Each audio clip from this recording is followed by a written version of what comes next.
Let me welcome everybody. सब फिर से गीता के इस प्योरिटी सेशन में हम आए जहाँ हम गीता ज्ञान को समझ सके, संवाद कर सके।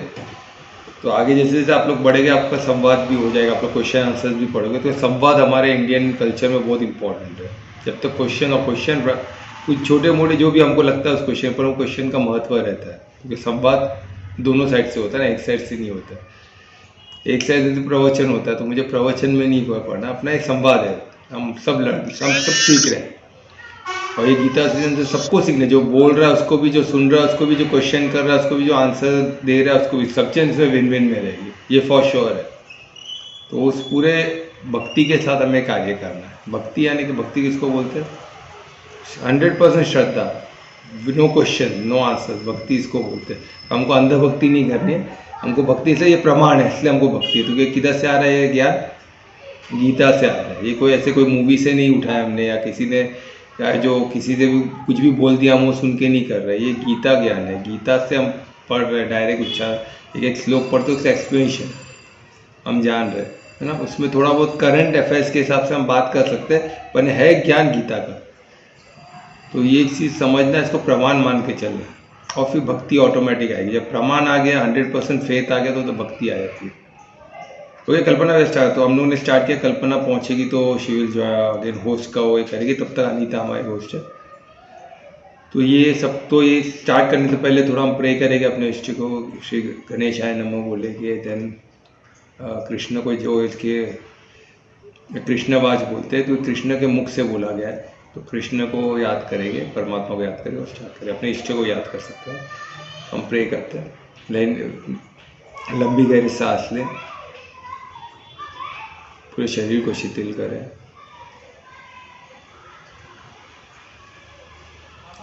अंदर एक शांति का अनुभव करें। जैसे शिथिल हो रहा है शरीर, वैसे वैसे आपको एक डिवाइन पीस है, डिवाइन शांति का अनुभव होगा।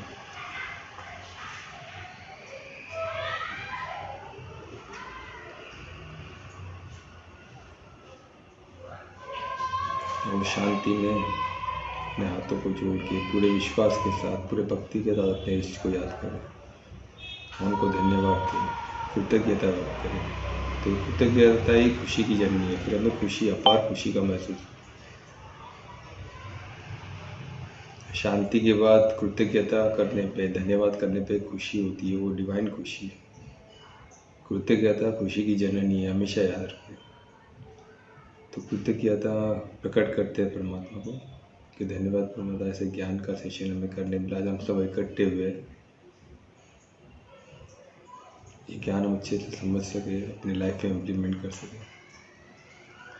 और हम आपके कार्य में आगे बढ़ सके पूरे विश्वास के साथ। और इस हमारा जीवन, हमारे आसपास के लोगों का जीवन, परिवार के लोगों का जीवन, सबको ज्ञान में करे, धर्म में करे, और इस जगह को स्वर्ग में करने की कार्य हमारे हाथों से होते। मैं निवेदन करूँ आपके कार्य, इसी विश्वास के साथ फिर से एक बार धन्यवाद करते हैं। हाथों का दर्शन करें, आते हैं। तो चालू करते हैं हम। अभी तक हमने जो किया, चैप्टर 2 में है, थोड़ा स्लो चल रहा है, पर एक एक हम आयत को, एक एक छोटी छोटी चीज़ भी हम देख रहे हैं कि कुछ मिस ना करें। पर ये इतना वास्ट है कि कुछ ना कुछ मिस हो ही जाएगा। पर हम आज के पहलू के साथ, आज की जो लाइफ है हमारी, जो कलयुग चल रहा है, हम जो छोटे छोटे प्रॉब्लम फेस कर रहे हैं, उस सबको पहलू को रख के मैं बता रहा हूँ। तो ये हम इतना सिंपल रख रहा हूँ कि हम डे टू डे लाइफ में इसको यूज़ कर सकें, ठीक है। तो ये सब उस एंगल से सोचिए, हमको कैसे इसको ऐसे बोलते हैं ना, ऐसे गीता कोई प्रवचन जैसा हम ना सुने, इसको एक प्रैक्टिकल, क्योंकि ये इतना, ये बुक, ये जो गीता है नॉलेज, इसको लोगों ने इम्प्लीमेंट किया अपने लाइफ। इसको एक साइंस ऑफ नॉलेज भी बोला गया, इसको योग शास्त्र भी बोला गया, इसको ब्रह्म ज्ञान भी बोला गया, और इसको डे टू डे जो साइकोलॉजिकल, इसमें इसको सब्जेक्ट बोल के लिया गया। साइकोलॉजिकल जो यूनिवर्सिटी है उसमें रिसर्च कर रही है, एक एक श्लोक को, एक एक इसको, कि इतना स्पिरिचुअल नॉलेज, इतना डिवाइन, ये कहाँ से, एक एक उच्चारण में बहुत कुछ है इसमें समझने के लिए। और वैसे एक श्लोक इसमें 47 में है, जो बहुत ही फेमस श्लोक है, और इसका निचोड़ है समझो। तो वो हम आएंगे, पहले मैं थोड़ा सा ब्रीफ कर लेता हूँ। चैप्टर 2 में हम अभी तक का कहाँ तक पहुँचे? अभी तक हमने देखा कि पहले कृष्ण ने अर्जुन को सोल के बारे में बताया, स्टेप बाय स्टेप जा रहे, सोल का बताया, फिर सोल और बॉडी के डिफ्रेंशिएट किए, जो दोनों में डिफरेंस क्या है, फिर उनको अपने ड्यूटीज़ का याद दिलाया कि आप कुछ नहीं मानते हो तो भी अपने ड्यूटी पे तो डिटे रहो, अगर आप ड्यूटी नहीं करोगे तो आपका ऐसे ही नाम खराब हो जाएगा। ड्यूटी कहाँ से आता है?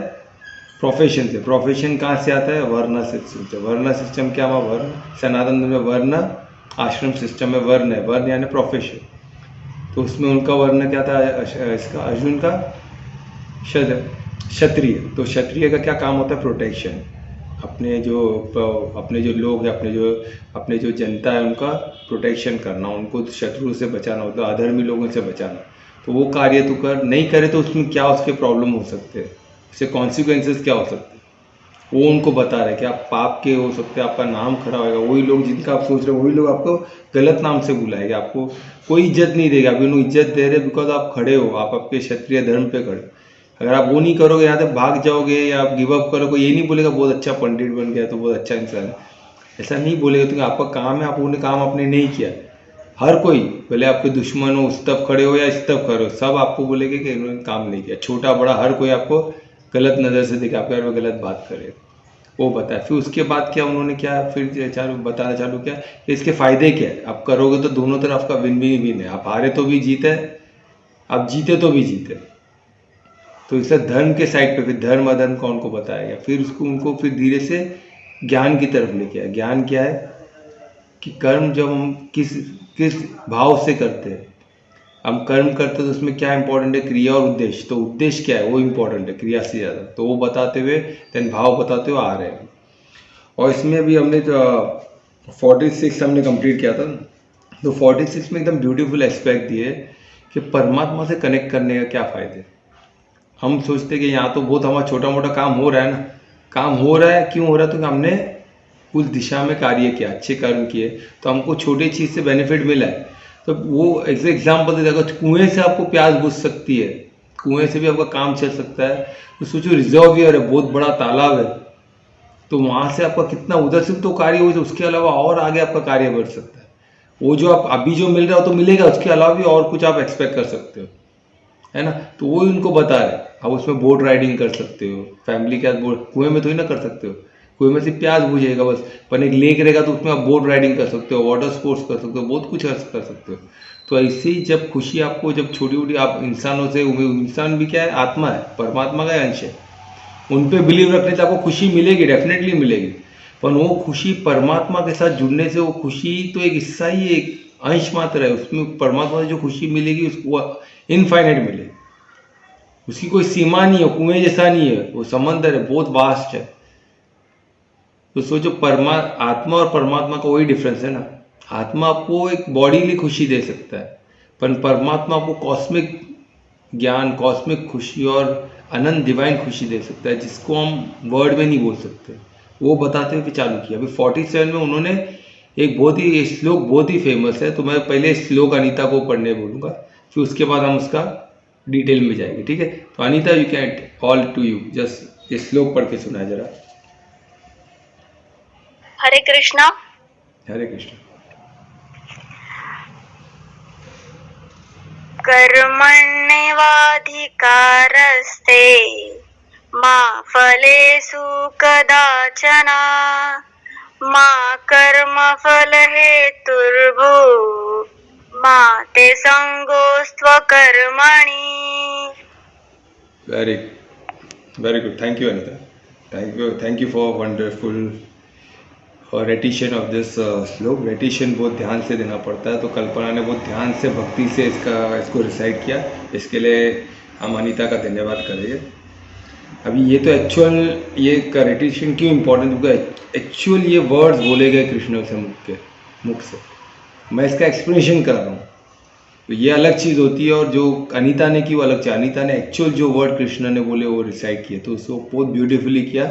उसके लिए one more time Anita, thank you so much, बहुत अच्छे से आपने बोला। अभी ये बहुत फेमस है, मेरे ख्याल से हर ये श्लोक को बहुत जन ने सुना होगा। ये बहुत ही फेमस श्लोक है, इसमें बहुत ही संक्षेप में पूरा सब कुछ ज्ञान इसमें आ गया, कर्म को लेके, है ना। हमारे अंडरस्टैंडिंग को लेकर इसमें बहुत कुछ है। ये समझ लो तो आपने समझो ना कि आप 50% बैटल आप जीत ही गई हो, फिर आपको बहुत आसान हो जाएगा इसको समझ। तो हम कोशिश करेंगे इसको समझना। अब इसमें क्या बताया गया कि वही आपका पूरा अधिकार किस में है, कर्म में है। ये इसमें बताया गया कि आपका अधिकार जो है कर्म में है।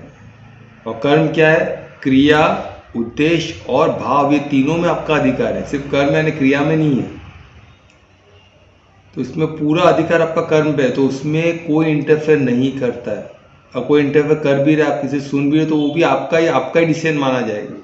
आप ये नहीं बोल सकते कि उन्होंने बोला तो मैंने किया, पति ने बोला तो मैंने कर दिया, मैं बीवी ने बोली तो मैं कैसे मना कर सकता हूँ उसको, मैं नहीं करूँगा तो कौन करेगा। ऐसा नहीं होता है, सबका अपना जर्नी है। कोई बोलेगा मेरी माँ ने बोली, मेरे पिता ने बोले तो उनको मैं थोड़ी ना मना कर सकता हूँ, तो मेरे माता पिता है तो मेरे को करना ही पड़ेगा ना। तो पाप क्या उनको देना चाहते हो, आपने किया तो ऐसा नहीं होता। आपने उन्होंने बोला आपको तो उनका तो पाप। किसी को गलत चीज़ बोलना, गाइड करना भी गलत है, वो तो उनको लगेगा, अपन आपको भी लगा तो आपने उसको कार्यबंद, आपने उसको किया ना, तो तभी आपके भाव क्या थे, आपका उद्देश्य क्या था, वो इम्पोर्टेंट। उद्देश्य क्या था आपका, आपने किसको समझ, आप कर्ता भाव से किए तो और फंसोगे। तो ये चीज़ आपको समझना, हमेशा कर्म को ये तीनों तीनों इस पर तोलना है कि आप क्रिया क्या कर रहे हो। उससे ज़्यादा इम्पोर्टेंट है उसका उद्देश्य क्या है, कि किस उद्देश्य को। हर कार्य के पीछे उद्देश्य तो रहता है ना। खाना खाते तो पेट भरने के लिए खाते हैं, या तो फिर टेस्ट के लिए खाते हैं। टेस्ट हुआ तो उद्देश्य गलत हो गया। अगर आप वही चीज़ फिर जो क्या भाव, समर्पित भाव से करोगे, अगर हमने समर्पित कर दिया परमात्मा के इससे किया तो हमको और फायदा है, और भिन्न भिन्न है। तो यही हमको सोचना है कि हम किस भाव से गए। तीनों तरह को हमको देखना है, एक को नहीं। आजकल क्या है, लोग ज़्यादातर लोग क्या है, टोटली सिर्फ क्रिया पे ध्यान दे रहे हैं। आप सिंपल पूजा पाठ को ही ले लो, सिर्फ पूजा पाठ करके उसके पीछे का उद्देश्य किसको मालूम नहीं, क्या उद्देश्य हो नहीं पता, तो उसके पीछे का भाव तो तो उसके पीछे का भाव भी कुछ क्लियर नहीं होता है। कोई लोग तो पूजा करते करते कुछ ना कुछ वर्ड बुलाते रहते हैं, इनको वो काम करते चलते रहते।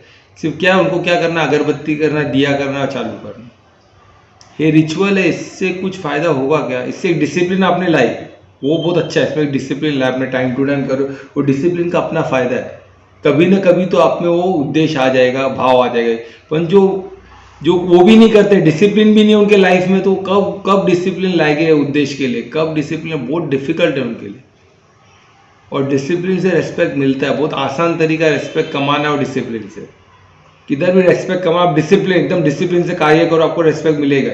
थोड़ा बहुत गलती भी होगा तो लोग आपको डिसिप्लिन के रेस्पेक्ट, आपसे अच्छे से, बाबा ये गलत किया, नहीं आप बहुत अच्छा काम कर रहे हो, पर एक गलती हो गई आपसे, तो इसको सुधार। लोगों से आपको, लोगों का दृष्टिकोण आपके प्रति चेंज हो जाएगा। ये डिसिप्लिन, तो ये आपको जो विधि है वो आपको डिसिप्लिन देती है लाइफ में। पर उसमें आपको आप बोलेंगे मैं सेल्फ रियलाइजेशन कर लूँ, या मैं ये करने से मैं सब, मेरे को पाप मेरे धुल जाएगा, वो गलत है। वैसी सोच ही गलत है, ये पॉसिबल ही नहीं। ये आपको सोचना है, वो उसके लिए कर्म का फल कहाँ से बनता है? उद्देश्य और भाव से। ये इम्पोर्टेंट है। क्रिया तो आपका डिसिप्लिन, आप क्या एक्टिविटी कर तो कुछ तो करना पड़ेगा ना। भौतिक वर्ल्ड में तो कुछ ना आपको किधर जाना पड़ेगा, बोलना पड़ेगा, सब करना पड़ेगा। पर आपके पीछे का उद्देश्य आपका मंशा जाहिर करता है, उसके हिसाब से आपका पाप पुण्य का कर्म कार्मिक अकाउंट में जाता है, उसके हिसाब से आपका कर्म फल प्रारब्ध मिलेगा। तो ये आपको ध्यान देना है, इसमें आप बच नहीं सकते हो। तुम क्यों नहीं बच सकते? जैसे मैं बताया, आपके आंखों से ही आपको देख रहा परमात्मा, उनको सर्वव्यापी है और सर्वज्ञात है, और वो दूसरे के आंख से भी आपको देख रहे, सिर्फ इंसानों को ही नहीं, हर कीड़े मकोड़े के आंखों से, सेंसेस से आपको परख रहे, देख रहे। और कुछ तो ऐसे आपके भाव तो खुद महसूस कर रहे हैं, आपका उद्देश्य खुद जान रहे थे, क्योंकि सर्वज्ञात है। आपके मेमोरी में आप कोई ऐसा मेमोरी नहीं है जो उनसे लिंक ना हो। तो आप सोचो, हम टोटली वॉच्ड है। ऐसा अब एक सीसीटीवी रहता तो आदमी, हम डरते उधर जाने, हम चल के संभाल के चलते कोई एक्टिविटी, एक सीसीटीवी कैमरा से। ये तो कंटिन्यू हर जगह लाखों सीसीटीवी कैमरा लगे हुए। हमारे आंख खुद हमारे सीसीटीवी कैमरा, हमारा वो रिकॉर्डिंग कर रहे हैं और परमात्मा को भेज रहे हैं, हमारे खुद की आंखें। तो सोचो हम कैसे बच सकते हैं। तो इसलिए इसमें इतना ब्यूटीफुली बताया, हमारा कर्म पे अधिकार, इसमें हमको बता रहे परमात्मा तो उनके भगवान वाच है कृष्ण, ये भगवान परमात्मा ने उनके मुख से बताया। तो बता रहे कि तेरा अधिकार पूरा कर्म पे प्रमाण है, इससे आप समझ जाओ कि आप जो भी करते हो उसका अधिकार हम पे है।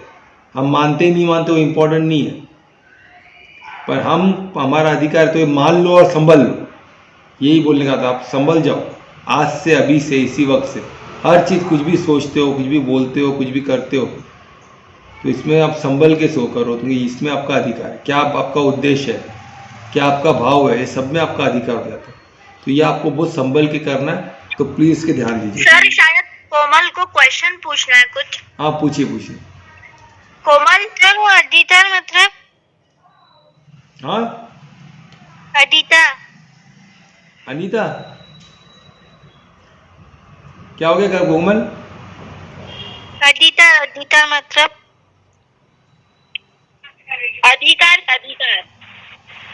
क्या हुआ? हाँ अधिकार मतलब पूछ रही है हाँ, कोमल की अधिकार। अधिकार अच्छा, मतलब क्या? अधिकार मतलब कि आपका अधिकार, बोले तो बोलते हैं ना मेरा अधिकार है, अभी भी बोलते हैं ना कि मैं ये चीज पे मेरा अधिकार है, मैं इसका ओनर हूँ। अभी समझो आपका बैग है, आपका बैग किसके अधिकार में? आपके अधिकार में, आप ओनर हो ना उसके।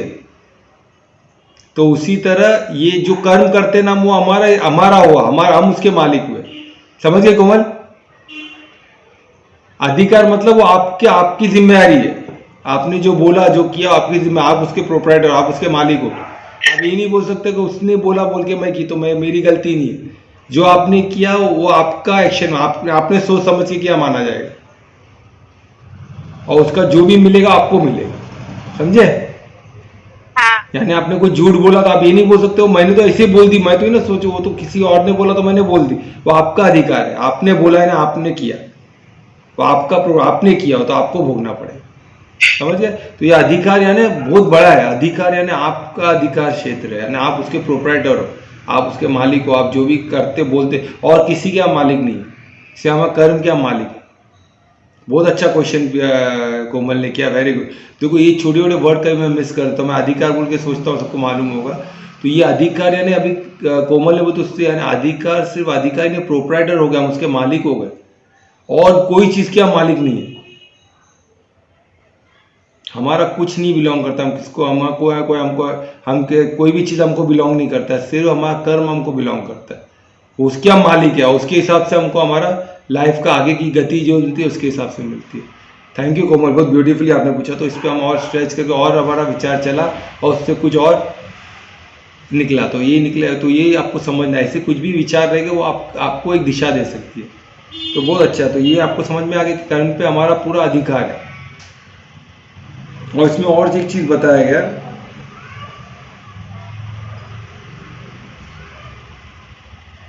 और इसमें बताया गया कर्म पे हमारा अधिकार है, तो उसके बाद जो रिजल्ट होता है, जो फल मिलता है, उसमें फल मिलेगा या जो भी नुकसान होगा, नफा होगा, उस पर अधिकार नहीं। ये हमें समझना है। कर्म पे अधिकार है तो हमको लगता है कि मैं कार्य कर रहा हूं तो उस पर अधिकार, तो फल पे मेरा अधिकार है, तो मैं जैसा सोचूं वैसे होना चाहिए, ऐसा नहीं, वो वैसे नहीं हो सकता। हमारा कर्म तो उस पर और भी चीजें बहुत लगते हैं, तो इतना क्लियर वो सब हमने डिस्कस किया है कि मैं अभी पेड़ को पानी दूंगा तो पेड़ उगेगा ही अच्छे से, वैसा नहीं है, जरूरी नहीं है। उसको दूंगा, उसको सनलाइट भी सफिशिएंट चाहिए, खाद भी चाहिए, और उसको एक सीड भी अच्छा पाए, और अननोन फैक्टर भी बहुत है, कितने बैक्टीरिया वायरस जो उसको लगते हैं, उसको उससे बचाना है कैसे, इतना कुछ उसमें इन्वॉल्व है। तो ये सब कहाँ से, ये सब परफेक्ट होगा तो पेड़ आगे बढ़ेगा, उसमें से हमको अच्छे फल मिलेंगे। फल का क्वालिटी भी हमारे हाथ में नहीं, कुछ भी हमारे हाथ में नहीं, हमारे हाथ में अपना कर्म है कि हम उसको पेड़ को अच्छे ध्यान दें, उस पर अच्छे से करें। तो उसी क्यों, तो वही बताया गया श्लोक उसका, बोलते ना हमने अभी तक जो सीखा उसका एक छोटा सा सार दिया ऐसे हमारे श्लोक पे, कि हमारा फल पे, हमारा कर्म पे हमारा अधिकार है, पर फल पे नहीं है। तो इसलिए हम उसका टेंशन न ले तो अच्छा है, क्योंकि जो हमारा अधिकार क्षेत्र में हमारा उस पर कुछ कंट्रोल ही नहीं है, तो हम उसके बारे में क्यों टेंशन लें, हम अपना कार्य करें, पर हमें मिलेगा जरूर, ये बता। और सेकेंड बताया गया है, और जो भी रिजल्ट आता है, अभी समझो कुछ अच्छा हुआ, अभी एक बहुत बड़ा प्रॉब्लम है, इतना ब्यूटीफुल इसमें हैंडल किया है। आजकल लोगों का ट्रेंड है कुछ अच्छा हो तो मेरे वजह से हुआ। हम देखते जितने भी काउंसलिंग के लिए मतलब लेडीज या जेंट्स जो भी आते हैं, उनके परिवार में जो भी अच्छा हो बोलते हैं मेरे वजह से हुआ। उनका सोच ही देते, मैं जब से घर में आई हूँ मेरे आने से लक्ष्मी आ गई, तो सब बरकत ही हो। बाकी मैं नहीं थी तब तेनों का कुछ हालत बुरा था। मैं जब से कदम रखी तब से सोना ही सोना आने लग गया। और जेंट्स लोग क्या बोले, मैंने किया तो हुआ, मैं नहीं करता, अरे और भी लोग कर रहे थे ना, पर मैंने किया तो हुआ। खाना पका रहे तो मैंने थोड़ा सा टच कर दिया पतीले को तो खाना अच्छा बन गया, बाकी सब तो कुछ नहीं। मेरे आने से घर पे सब अच्छे लोग आ रहे, दुकान में भी हम चाहते मेरे आने से दुकान में बरकत हो गई। मैंने पहला रुपया दिया तो उससे भाई भले 1 रुपया दिया, पहले मैंने दिया तो बाकी उसके पीछे जो लाखों रुपया जम गया। देखो मैंने 1 रुपया दिया तो 1 रुपये का चमत्कार। यानी ये जो सोच है ना कि मैं मेरे वजह से कॉज हुआ अच्छे का, वो सोचना ही गलत है। इसमें ये बताया कि तुम कॉज भी नहीं हो कोई रिजल्ट के, पहले तुमने तुम्हारा कर्म किया, तुम बोले वो कर्म की वजह से ही सब हुआ है, वो भी सोचना गलत है। तो इसमें तो अच्छा, अभी बुरा होता तो लोग उससे बचते हैं कि अभी मैंने उसको मारा तो वो नहीं, कुछ बुरा हो गया तो भाई मैंने तो किया, मैं तो ही ना, ये मैं तो कुछ अलग चीज़ किया, वो कुछ अलग चीज़ नहीं, मेरा तो ही ना जिम्मेदारी, उसकी जिम्मेदारी, उसको भोगना पड़ेगा। ऐसा नहीं है, अच्छा बुरा दोनों का भी कॉज आप नहीं हो, ये समझना है। कॉज आप हो ही नहीं, तो ये सिंपल इसमें बहुत अच्छे लिखा कि कॉज आप नहीं हो। मन इसमें उसी कॉज नहीं हो बोल के आप कार्य ही नहीं करोगे तो ये नहीं चलेगा, वो भी लास्ट में दिया है कि आप कुछ के कॉज ही नहीं तो मैं क्यों कार्य करूं, जब मैं जो कुछ भी होता है मेरे से हो ही नहीं रहा है, तो इससे जब मैं कर्म ही ना करूं ना। ऐसा नहीं है, क्योंकि अगर अकर्म करते हो आप तो आपको सजा है। तो फिर क्या कर्म करें, तो कर्म दो होते हैं, एक तो दुष्कर्म होते हैं या तो सत्कर्म होते हैं। तो हमें सत्कर्म करना, दुष्कर्म हमको करना ही नहीं, और अकर्म तो बिल्कुल नहीं, कर्म तो करना ही पड़ेगा, क्योंकि आप कर्म भूमि में हो। कर्म भूमि में रहकर हम बोले कि कर्म ही नहीं करेंगे, वो तो पाप में आता है, उससे नहीं अकर्म। यानी कुछ गलत हो रहा है, आपको टोकोगे नहीं, तो आपका उसमें रोल है। एज ए क्षत्रिय अर्जुन को भी वही बताया, आप एज ए क्षत्रिय आपका रोल है, आपको लड़ना है। आप नहीं लड़ोगे तो बहुत बड़ा कर्म होगा। अगर आप लड़ते हो तो क्वेश्चन होता है कि दुष्कर्म में ऐसे ही पाप लग गया आपको, आप नहीं कर रहे हो क्योंकि आप उसको अवॉइड किए तो आपको पाप लग चुका है। वो तो जो करेगा गलत करेगा उसको गलत, वो तो देखा जाएगा ना कि वो गलत है कि सही है, पर आपको तो ऐसे ही लग गया, तो क्या फायदा, ऐसा करो ना भाई। वो ये श्लोक में बताया कि इससे अच्छा नहीं करेगा तो पाप के भोगी ऐसे ही हो गया, पाप के भागे, तो इससे अच्छा कुछ करो तो एटलीस्ट वो तराजू में तोड़ा तो जाएगा कि भाई वो गलत है कि सही है, एक डिसीजन लिया जाएगा बाद में। ये तो आप ऐसे ही पापी हो गए। तो अभी डिसीजन भी लेते हैं क्या देखा जाएगा कि वो सत्कर्म है कि दुष्कर्म है। और सत्कर्म जो भी धर्म के लिए आता है वो सत्कर्म है, और जो भी अधर्म के लिए किया था वो दुष्कर्म है। अभी सत्कर्म धर्म और अधर्म कहाँ से मालूम पड़ता है, उनके उद्देश्य से और उसके भाव से। इसलिए उद्देश्य और भाव बहुत इंपॉर्टेंट है, वो ये श्लोक में इतना ब्यूटीफुली बताया गया। तो हमारा एकदम क्लियर किया जाए कि क्या है, यानी इसमें इनएक्शन से काम नहीं चलेगा, हमको एक्शन करना ही पड़ेगा, हमको क्रिया करना ही पड़ेगा, उसका उद्देश्य रखना ही पड़ेगा। और किस भाव से, कुछ ना कुछ भाव उद्देश्य रहता ही है। कोई बोलेगा मेरा कोई उद्देश्य है मैं ऐसे ही किया, तो ये तो बहुत रेयर कैसे। उद्देश्य भी ये रहेगा मैंने मेरे भाई के लिए किया, मेरे पिता के लिए किया, मेरे बहन के लिए किया, मेरे माँ के लिए किया, मेरे दोस्त के लिए किया।